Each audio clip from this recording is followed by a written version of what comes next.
पहली सुर्खी लखीमपुर खीरी से है। 3 अक्टूबर को ही हिंसा के बाद गिरफ्तार आशीष मिश्रा उर्फ मोनू आज यूपी पुलिस द्वारा सीजेएम कोर्ट में पेश किया गया। पुलिस ने कोर्ट से 14 दिन की पुलिस हिरासत मांगी। इस दौरान पुलिस ने कहा कि मोनू मिश्रा से 12 घंटे पूछताछ हो पाई है और उसमें भी उसने कई प्रश्नों के स्पष्ट उत्तर नहीं दिए, इसीलिए 14 दिन की पुलिस हिरासत की जरूरत है। वहीं आशीष के वकील ने कहा कि पुलिस के पास पूछने के लिए जो सवाल थे वो पूछ लिए गए हैं। 12 घंटे की सुनवाई के दौरान सिर्फ एक बार पानी दिया गया। पूछताछ के दौरान अगर पुलिस को पूछताछ ही करनी है तो वो जेल में जाकर भी कर सकती है। दोनों तरफ के दलीलों को सुनने के बाद कोर्ट ने आशीष मिश्रा को 3 दिन की पुलिस रिमांड में भेज दिया। दूसरी तरफ कांग्रेस पार्टी ने आज केंद्रीय गृह राज्य मंत्री अजय मिश्रा टेनी को बर्खास्त करने की मांग को लेकर देश भर में प्रदर्शन किया। लखनऊ में कांग्रेस महासचिव प्रियंका गांधी ने सैकड़ों कार्यकर्ताओं के साथ गांधी प्रतिमा पर मौन व्रत धारण कर प्रदर्शन किया। लखीमपुर मामले को लेकर महाराष्ट्र कांग्रेस, शिवसेना और एनसीपी गठबंधन ने आज बंद का आह्वान किया था। इस दौरान कुछ जगहों पर जबरन दुकानें बंद कराई गई, पथराव और तोड़फोड़ की खबरें भी आईं। इस दौरान महाराष्ट्र सरकार में मंत्री नवाब मलिक ने कहा कि हमारी मांग पर जनता ने अपार समर्थन दिया है, जबरन बंद करवा रहे हैं फिर भी अपार समर्थन दिया है। दूसरी सुर्खी मुंबई से है। ड्रग्स केस में गिरफ्तार किए गए शाहरुख खान के बेटे आर्यन खान की जमानत अर्जी पर सुनवाई के लिए सेशंस कोर्ट ने 13 अक्टूबर की तारीख दी है, यानी कि आर्यन खान को भी आर्थर रोड जेल में 3 दिन और रहना होगा। आज जमानत अर्जी पर सुनवाई के दौरान एनसीबी ने जवाब दाखिल करने के लिए 1 हफ्ते के समय की मांग की। एनसीबी की ओर से कोर्ट में आए स्पेशल पब्लिक प्रोसिक्यूटर एएम चिमाड़कर ने कहा कि मामले की तहकीकात चल रही है, सबूत इकट्ठे किए जा रहे हैं, ऐसे में एनसीबी को अपना जवाब फाइल करने में कम से कम 1 हफ्ते का समय लग सकता है। चिमाड़कर ने यह भी जोड़ा कि उनके पास जवाब फाइल करने के लिए सिर्फ आर्यन का ही मामला नहीं है, तमाम अन्य केसेस भी हैं, इसीलिए एजेंसी को समय चाहिए। जवाब में आर्यन खान का केस लड़ रहे एडवोकेट अमित देसाई ने कहा कि वो उस शख्स के लिए बेल की मांग कर रहे हैं जिसके पास से किसी तरह की कोई इलीगल चीज़ बरामद ही नहीं हुई, और बेल मिलने से एनसीबी के इन्वेस्टिगेशन पर कोई फर्क नहीं पड़ेगा क्योंकि आर्यन खान पहले ही कस्टडी में 7 दिन बिता चुके हैं। दोनों पक्षों की दलीलें सुनने के बाद जज वीवी पाटिल ने कहा कि इस मामले की अगली सुनवाई 13 अक्टूबर को होगी। आखिरी सुर्खी कश्मीर से है। पुंछ सेक्टर में लाइन ऑफ कंट्रोल यानी नियंत्रण रेखा के पास घुसपैठ रोकने की कोशिश के दौरान भारतीय सेना के 4 जवान और 1 जेसीओ वीर गति को प्राप्त हो गए। इंडिया टुडे को प्राप्त खबर के मुताबिक आतंकवादियों की मौजूदगी की खुफिया सूचना मिलने के बाद तड़के सुरनकोट के नज़दीक एक गांव में अभियान शुरू किया गया था। सर्च ऑपरेशन के दौरान आतंकवादियों ने सुरक्षा बलों पर भारी गोलीबारी करना शुरू कर दी, जिसमें 1 जेसीओ और 4 जवान गंभीर रूप से घायल हुए। इन्हें अस्पताल ले जाया गया जहां इन लोगों को बचाया नहीं जा सका। बताया जा रहा है कि ये आतंकवादी एलओसी पार कर चमरेर के जंगल तक पहुंच गए थे। ये जंगल से बाहर न जा सकें इसके लिए इलाके को घेर लिया गया है। एनकाउंटर खबर की तैयारी तक जारी था। जंगल में 3 से 4 आतंकवादियों के छिपे होने की आशंका है। पुंछ के अलावा अनंतनाग और बांदीपोरा से भी सुरक्षा बलों और आतंकवादियों के बीच मुठभेड़ की खबरें आई हैं।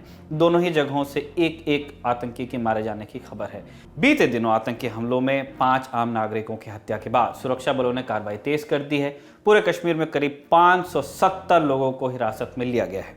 5 अक्टूबर को कश्मीर में जिन 3 आम नागरिकों की हत्याएं हुई थी उनमें बिहार के वीरेंद्र पासवान भी थे। वीरेंद्र पासवान गोलगप्पे का ठेला लगाते थे। बाद में यह खबर भी आई कि उनका अंतिम संस्कार श्रीनगर में कर दिया गया क्योंकि परिवार के पास शव ले जाने के पैसे नहीं थे और सरकार की तरफ से मदद मिली नहीं।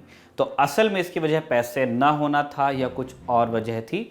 वीरेंद्र पासवान की हत्या के बाद कश्मीर में काम कर रहे बाहरी लोगों के लिए क्या बदला, इन सब पर ललन टॉप की श्रीनगर से ग्राउंड रिपोर्ट देखिए। हमारे साथी सुरेश और अमितेश वहां गए थे। तो ये कहा जा रहा है कि प्रशासन की तरफ से मदद नहीं मिली और परिवार के पास पैसे नहीं थे घर ले जाने के, इसकी वजह से पैसा का कमजोरी नहीं था।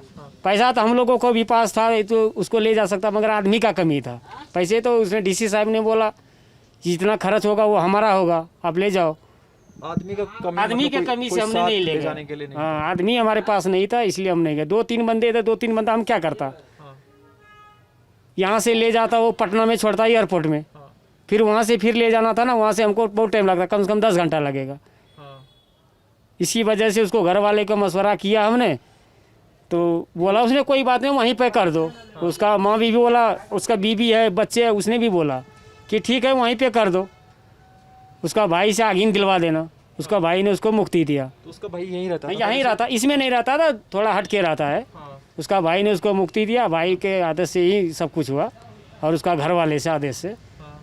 बस इतना ही। और गवर्नमेंट के तरफ से किसी चीज़ में कमजोरी नहीं है, ना प्रशासन का। प्रशासन ने कहा था कि हमें बिल्कुल हाँ, उसने तो हमको डीसी ऑफिस तक ले गया, जब तक हमको संस्कार नहीं हुआ तब तक मेरे साथ है वो, उसका कोई कमजोरी नहीं है, ना डीसी साहब का कोई। गवर्नमेंट की तरफ से हमको बहुत फैसिलिटी था ले जाने का, मगर आदमी का कमी से हमने नहीं ले गए, आदमी मेरे पास नहीं था।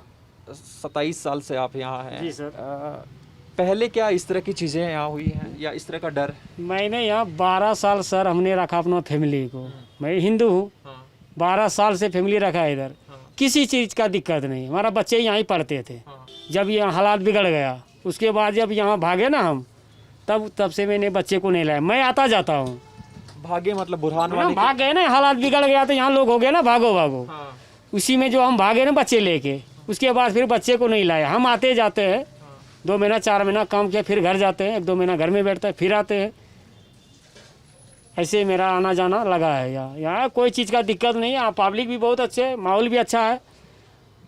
ऐसा नहीं कि हमको कोई किसी चीज़ का दबाव होता है, इधर मत लगा, ये करो वो करो, ये सब यहाँ कुछ नहीं है। यहाँ तो यहाँ का आदमी का जैसा तो हमने देखा ही नहीं कहीं है। पिछले साल कोरोना हुआ ना, लॉकडाउन लग गया, 4 महीने हम लोगों को यहाँ बैठा के खिलाए लोकल आदमी ने, चावल आटा गेहूँ आलू प्याज लहसुन हल्दी मिर्ची सब कुछ यहाँ आते थे हमारे पास, घर बैठे। हम मांगने नहीं गए किसी के पास। लॉकडाउन के दौरान आप यहीं थे? यहीं थे हम पिछले साल, हम घर नहीं गए।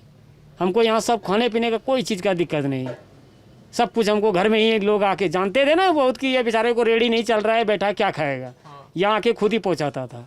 ऐसे यहाँ आदमी है हिंदुस्तान में। हमारे बिहार में कौन दिया होगा किसको 1 किलो चावल नहीं दिया होगा पड़ोसी को, पड़ोसी। यहाँ हम परदेसी थे फिर भी यहाँ लोग आके दिया। ऐसा यहाँ माहौल है, ये बात नहीं कि माहौल ख़राब है, ख़राब माहौल नहीं है। यहाँ आदमी बहुत अच्छे है, बहुत अच्छे। ये पूरी रिपोर्ट आपको ललन टॉप के YouTube चैनल पर मिलेगी। घाटी के मौजूदा हालात पर और भी रिपोर्ट्स आपको देखने को मिलेंगी।